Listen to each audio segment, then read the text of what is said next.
I am pleased to now introduce Julie Beth Napolin, this year's faculty speaker.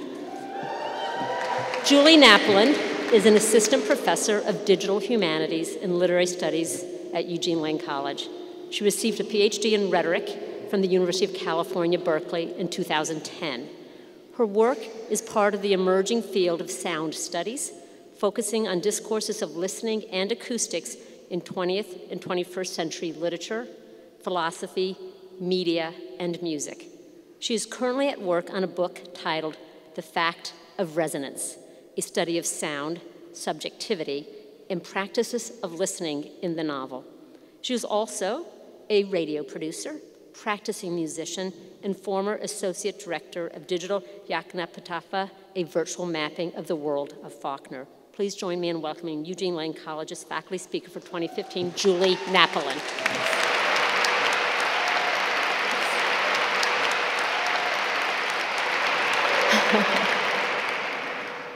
Hey.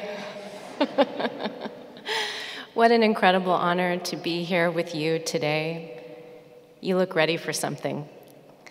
For what you don't yet know, and you don't have to. You probably didn't believe you would get here to this moment, but you did. 20 years ago in Albuquerque, New Mexico. Albuquerque.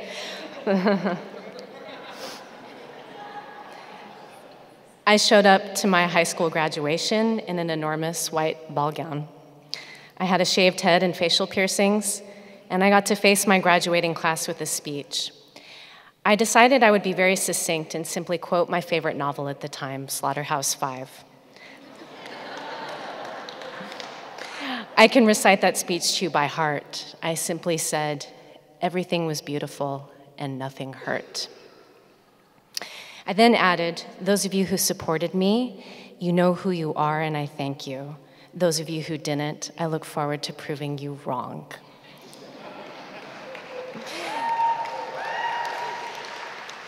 Last time I was on this kind of stage speaking before a graduating class was my own PhD ceremony at Berkeley. I was wearing the same gown with the hood and the Berkeley blue and gold. I didn't know where I was headed yet either.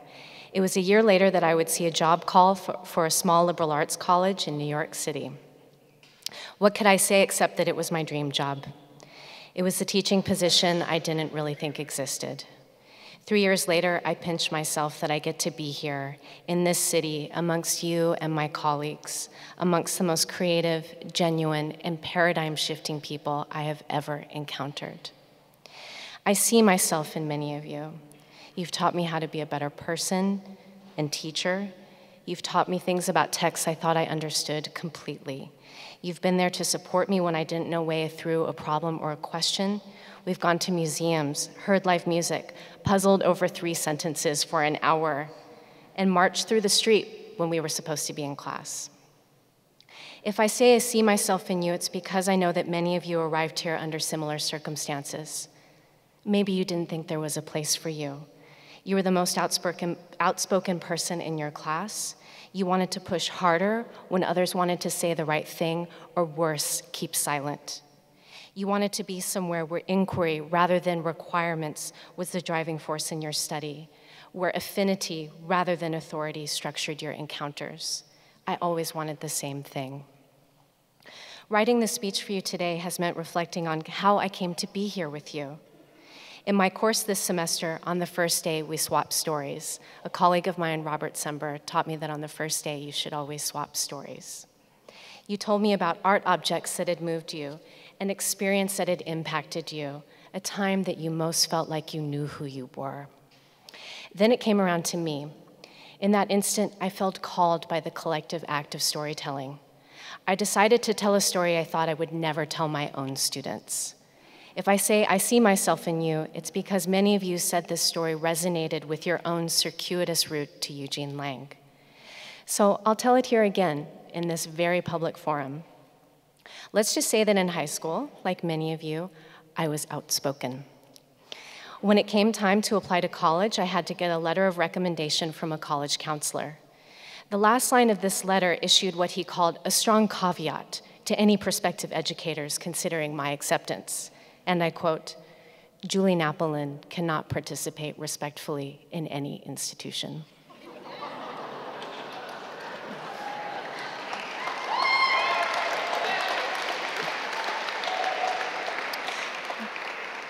Let the YouTube record show that according to my teacher and counselor, I, a 17-year-old, could not participate respectfully in any institution. Without any other choice, I sent this letter to colleges around the country.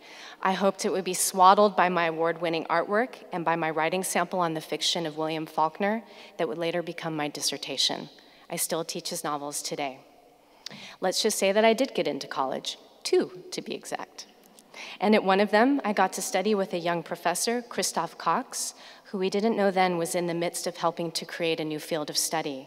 And it was that burgeoning field of study that led me to Berkeley exactly 4 years later for my PhD. I know it was the kind of open study at Berkeley that led me here to you. My dad and sister are here, and they were at that speech almost 20 years ago in New Mexico. I don't want to waste your time with platitudes and say that everything happens for a reason. That is fundamentally untrue. Many terrible and wonderful things happen for no reason at all. They forever leave us puzzled, conflicted, stunned, and wondering with no one to ask why. But I will say that some experiences issue a call. They don't contain within themselves their own meaning. They call to you and your own capacity for cognition. They call to your capacity for storytelling, and they will be reanimated in different ways across your own lives depending on how you need to tell your story and to whom. I've told the story of the letter in many ways. When I told my students this story, I realized that my greatest fear had been that I had been determined by a piece of paper, that I would forever be a reaction formation. What I've carried most from this experience is that you can never allow anyone to tell you who you are. There will be many times in the future when someone in a position of power will try to tell you who you are. You must resist that and write your own story, even if it's to be a work of fiction. There will be times when you can't say what's most in your heart. Your position will be compromised, or you'll be afraid. You won't know what you believe in. I'll repeat for you what a mentor at Berkeley once told me in a moment when I was totally confused by my direction. She said that once you have a voice, you can never lose it. In certain moments, your voice will be obscured and dormant, but it has not gone anywhere. As students, you are by definition iconoclasts. Many movements around the world have been and are being led by students, including you. And this is because you are the closest point of contact between theory and practice. That is, when an idea has taken such a deep root in a mind that it has no choice but to become action. Many of you have been on the streets this year to protest the unjust murder of Black men and women at the hands of the police. You've put aside your studies and work obligations to speak truth to power. There will be other moments when you feel called upon. What I most want for you after you leave Lang is to remember to speak truth to power. My English teacher from middle and high school recently passed away, not the one who wrote the letter, but the one who always liked my papers and saw in me a precocious intellect. I never saw him again after graduation. My best friend at the time, who is now a tenured professor at University of Virginia, she and I used to torment him. We'd leave funny prank messages on his answering machine and find new ways to lampoon him in class. He always smirked at our pranks. I wish I could have told him that I am forever in his debt. It's the kind of debt that I don't have to pay back, one that might be called a gift. It's a gift you've given to each other and a gift you've given to me.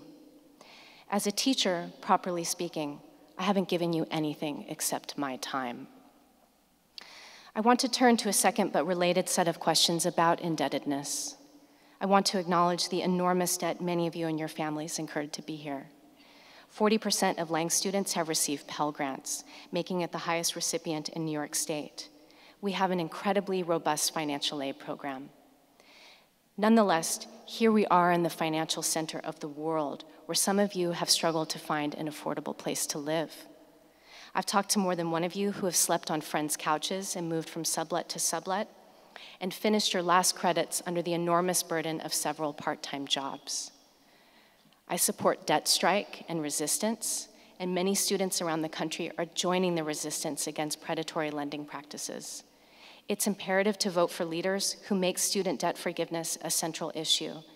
Debt is the most important issue of our time.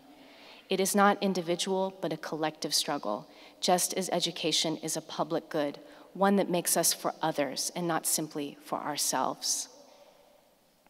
If I say I see myself in you, it's because we're a part of the same generation. You will not get one job out of college and keep it for 40 years. You couldn't guarantee the company would even exist that long. At times you will be mobile. Sometimes you'll feel like you're moving up. Other times you'll feel like you're on the run. Some of you will never own a home. You might not save for retirement. You might not own certain things once deemed essential. Some of you will live off of credit cards when you're in between jobs. The world our parents taught us to want doesn't exist anymore. In many ways, that positions us uniquely to see both ways, to see the past for what it is and to want a new way forward.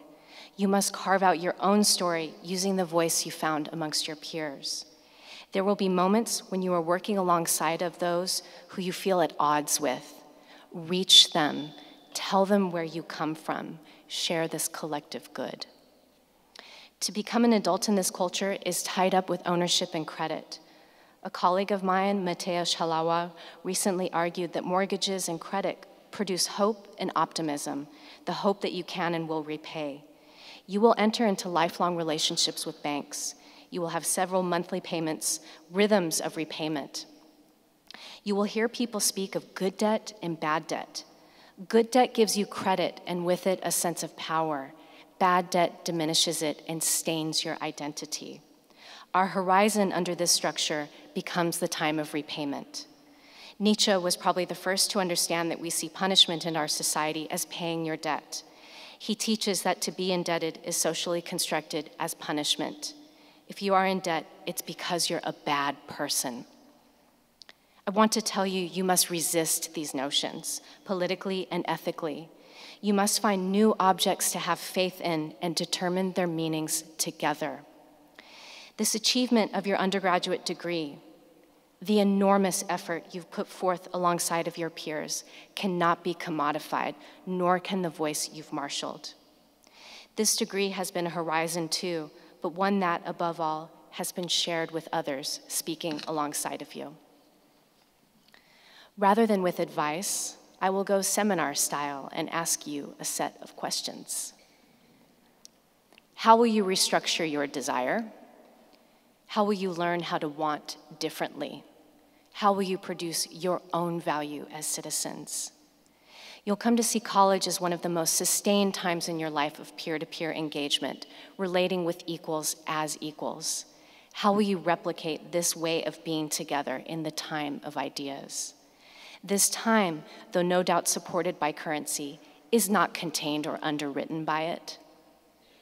I don't want to commodify your time by telling you what you've learned here. You haven't learned anything, and we haven't taught you anything. Together, we've participated in an event of thinking. An event of thinking is necessarily chaotic because it throws what is under question. An event of thinking reveals that things are not as they seem. Things that seem to us to be so solid are filled with holes, gaps, and incompletes. And those incompletes are the place where you burrow your thinking. You might have met your best friends here. You might have fallen in love. You may never speak to anyone here ever again. It doesn't matter. You've been partnered to an event of thinking. The event of thinking doesn't stop because you are leaving Lang.